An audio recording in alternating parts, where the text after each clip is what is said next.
আপনারা সবাই এগুলা চিনেননি, এগুলা কি তরকারি? এগুলা শাম তরকারি বলি আমরা। এই যে বটমরিচ, বোম্বাই মরিচ এগুলা, আর বটবুড়ি, কচু। এই যে দেখেন বোম্বাই মরিচ, এগুলো আমার পছন্দ। এগুলো দিয়ে আপনি আমার ঘরে সাহেবে বলছে যে ভর্তা করতে, ওগুলা দেয় বোম্বাই মরিচে ভর্তা করবো আমি ওগুলা দিয়া। এই শাম তরকারি এগুলা আমার ভালো লাগলে একটু শেয়ার করবেন, আমার পাশে থাকবেন, সাবস্ক্রাইব করবেন। আর এখানে ডাইল বাগার দিব, কচু ভর্তা করবো, কচুর ভর্তা করবো, পেঁয়াজ কাটবো। এখন বসাই দিছিল ওই যে পেঁয়াজ রসুন বাগদাচ্ছি, ওগুলা কচু বাগার দিবে এগুলার ভিতরে।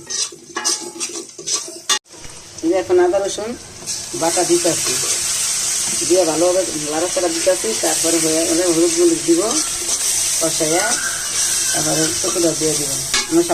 এখন হলুদ দিতেছি, যে নাড়াচাড়া করতেছি, ভালো করে মিক্স করতেছি।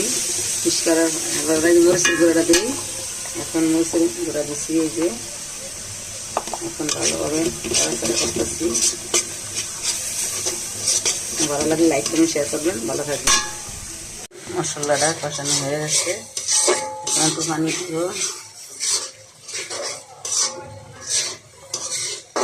নাড়াচাড়া দিতেছি, এখন ভালোভাবে মিক্সটা করে এই পানিটা দিয়ে দিলাম। তারপরে কষায় তারপরে কচুটা দিয়ে দিব। মশলাটা কষানো হয়ে গেছে, এখন আমি দিয়ে দিব আমার এই যে কচুটা।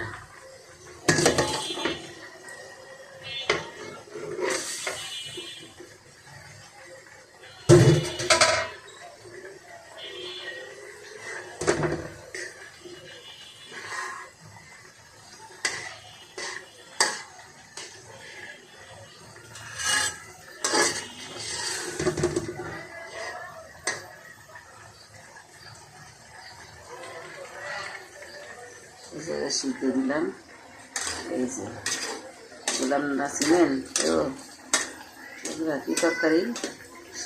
আমরা বলি শাম তরকারি। এই খাইতে অনেক মজা, অনেক টেস্ট।